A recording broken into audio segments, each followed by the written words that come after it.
Орозодо жубайдар өбүшүп кучакташса болобу дейт. Орозону бузуп кое турган амалдардын бардыгынан сактанган жакшы болот.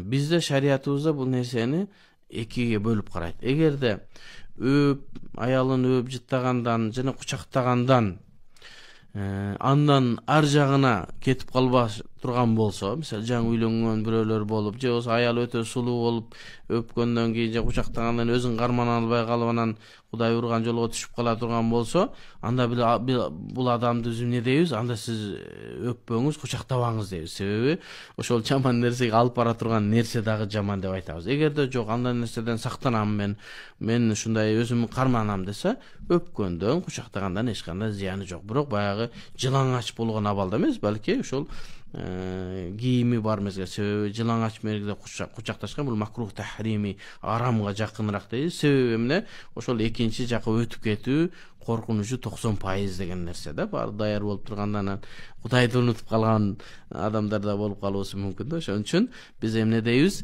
Эгерде өзүн кармай алган адамдар болсо өп жыттаса болот. Ана эми өзүн кармай албаган адамдарга макрух деп айтабыз, андан сактануусу керек.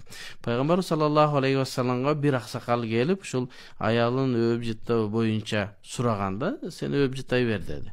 Дагы бир адам келгенде, же сен өп жыттабагын деди. Анан сахабалар сурады, эмнеге мындай кылып жооп бердиңиз? Бир эле суроону эки башка десе, биринчи суроону сураган адам мындай жашы улгайып калган адам болгон, ал өзүн кармана ала турган, ага эмне өп жыттасаң болот деген өкүмдү берген. Экинчисинде жаш жигит болгон, жаңы үйлөнгөн, аны сен сактанып тур деген мааниде. Андан нары шариаттын маселеси жанагы тыйган нерсесине кетип калбаш үчүн.